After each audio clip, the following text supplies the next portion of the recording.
Ih, ngeri kali. Assalamualaikum. Yolo yolo yolo yolo yolo. Anak gue. Mak gue. Main film dia. Yap, Bunda Korla. Judulnya Mertua Ngeri Kali. Tapi pertanyaannya sekarang, yang ngeri itu kelakuan mertuanya atau justru kualitas filmnya yang bikin ngeri? Jujur aja ya, Wak, kalau kau fans garis keras yang tiap malam nontonin Bunda Korla live sambil ngakak, film ini surga sih buat kau. Tapi kalau kau penikmat film yang nyari storytelling yang rapi, direction yang bener, acting yang jelas, kau tau lah kayak mana standar acting yang bagus, yang beneran acting bukan kebanyakan improvisasi. Ya, udahlah, mundur alon-alon lah. Sanggup kau dengar kenyataan pahitnya? Yuk, geser sedikit dulu kau. Awas, biar aku di situ. Yuk, kita bedah filmnya.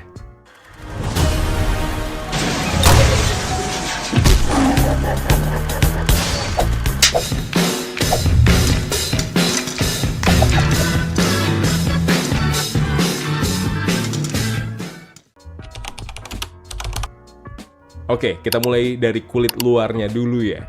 Premis atau ide ceritanya sebenarnya daging kali. Masalah klasik yang nggak ada matinya di Indonesia. Perang dingin antara menantu versus mertua.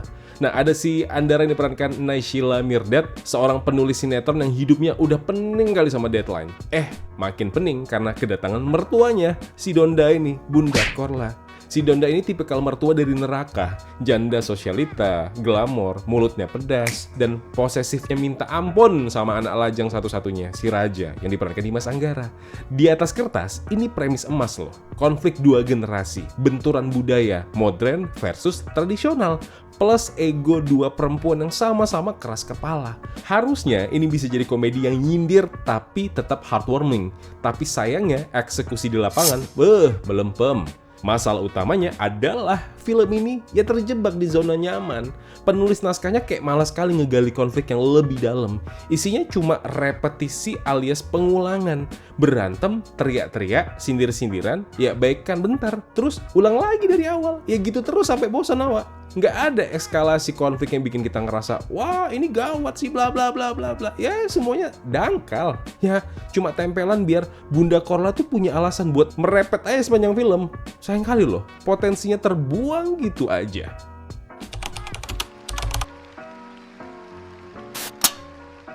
Sekarang kita masuk ke menu utamanya. Daya jual film ini jelas 99,9% ada di sosok Bunda Korla. Pertanyaannya, bagus nggak acting Bunda Korla? Jawabannya agak tricky.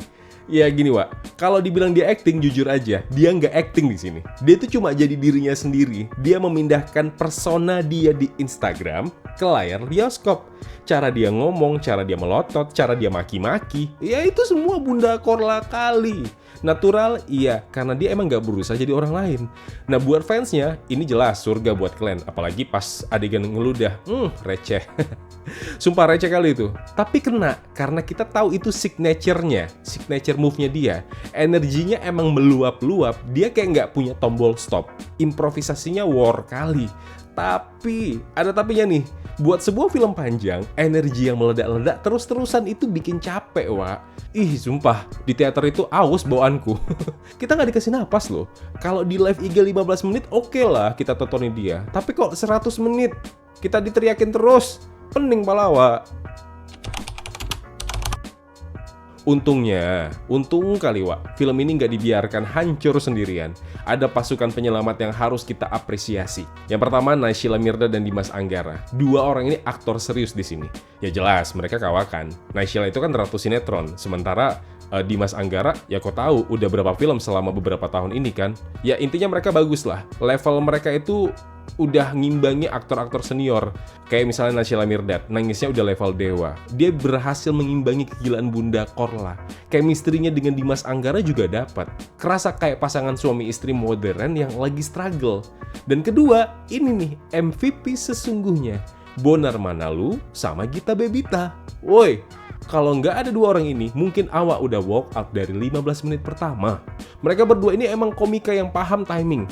Kalau Bunda Korla itu lucunya karena chaos. Bonar sama Gita lucunya karena skrip dan delivery yang pas. Mereka yang jaga ritme komedinya biar nggak cuma isinya teriak-teriakan Bunda Korla doang. Capek kupingku. Gita Bebita apalagi, dia tuh tahu kapan harus ngegas, kapan harus ngerem. Interaksi dia sama Bunda Korla itu goldnya di sini. Nah ini bagian paling pedas ya, siap-siap kalian. Secara teknis, film Mertua Ngeri Kali definisinya berantakan. Pertama, soal pacing atau tempo ceritanya. Ini film ngebutnya minta ampun. 100 km per jam, nggak pakai rem, mampus kau. Perpindahan antar adegan itu kasar, jumpingnya nggak enak. Baru aja kita lihat mereka berantem, tiba-tiba di-cut. Serius, pening nggak kalian itu? Kedua, plot hole-nya, segede gaban. Ada satu momen yang bikin awak melongo di bioskop, bukan melongo karena kagum, tapi melongo karena bingung. Adegan, ini aku nggak bisa spoiler ya. Intinya gini, ada adegan yang gak ada tanda-tanda apa gitu. Tahu lewat. Saking tiba-tibanya, awak sampai nungguin di kursi mikir, lah ini pasti mimpi nih. Ngeprank ini pasti nih. Pandai-pandai kalian kan. Berharap, pasti ada plot twist ini. Kutunggu juga. Ternyata beneran bangke. Wah sialan. Gila gak tuh? Momen sedih yang harusnya jadi titik balik cerita, malah bikin penonton bingung. Lah kok bisa? Jelas, film ini emosinya nggak nyampe sama sekali. Kita belum sempat sedih, filmnya udah maksa kita buat masuk ke babak selanjutnya. Sutradaranya tuh kayak bingung menurutku. Mau ngarahin adegan sedih, jadi ya udahlah, matikan aja karakternya biar cepat selesai. Ups, kok jadi spoiler? Ini jelas ya, bukti kalau penulisan skripnya lemah syahwat. Lemah kali kau. Terakhir kita bahas soal hati dari film ini. Film keluarga pasti punya pesan moral dong. Ya tentang kasih sayang, tentang memaafkan, bla bla bla bla bla. Ya di sini pesannya ada, tapi penyampaiannya maksa. Karena dari awal isinya cuma ribut-ribut terus nggak jelas tanpa build up emosi yang rapi. Pas momen baikan di akhir rasanya, lah hambar. Instan kali gitu. Tiba-tiba mertua sadar, tiba-tiba menantu memaafkan, pelukan, nangis, selesai. Bangsat. Film ini tuh kayak berusaha keras bilang, keluarga adalah segalanya. Tapi yang nyampe ke penonton cuma, yang penting ribut dulu kalian. Masalah damai gampang lah, bisa diatur nanti di belakang. Pesan ke keluarga deh cuma numpang lewat. Kalah bising sama suara Bunda Korla yang mendominasi sound system bioskop.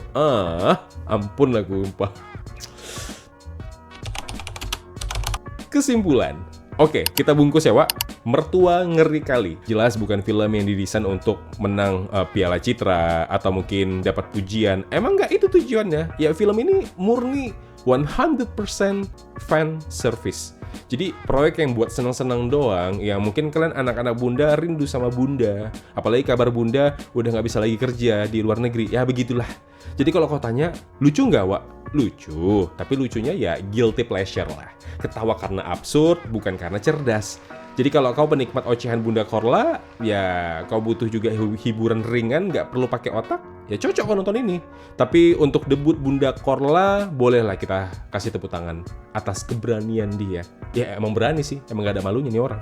Tapi untuk filmnya, secara keseluruhan, PR-nya masih numpuk sih, setinggi Gunung Sinabung bahkan. Silahkan like video ini kalau kalian suka, silahkan dislike kalau kalian tidak sepakat dengan apa yang sudah aku sampaikan, dan share pendapat kawan-kawan di kolom komentar yang udah nonton film Mertua Ngeri Kali. Subscribe channel Kawan Review biar banyak lagi yang kenal, banyak lagi yang sayang, banyak lagi yang dukung channel review film ini. Terima kasih, I love you all. Kalau begitu aku Zain pamit undur diri, kita ketemu lagi di video berikutnya. Wassalamualaikum. Ya kawan-kawan, terima kasih telah menonton video review ini. Jangan lupa klik tombol like-nya kalau kalian suka, klik tombol dislike kalau tidak suka. Klik juga tombol subscribe dan bel notifikasinya, biar nggak ketinggalan review film terupdate lainnya.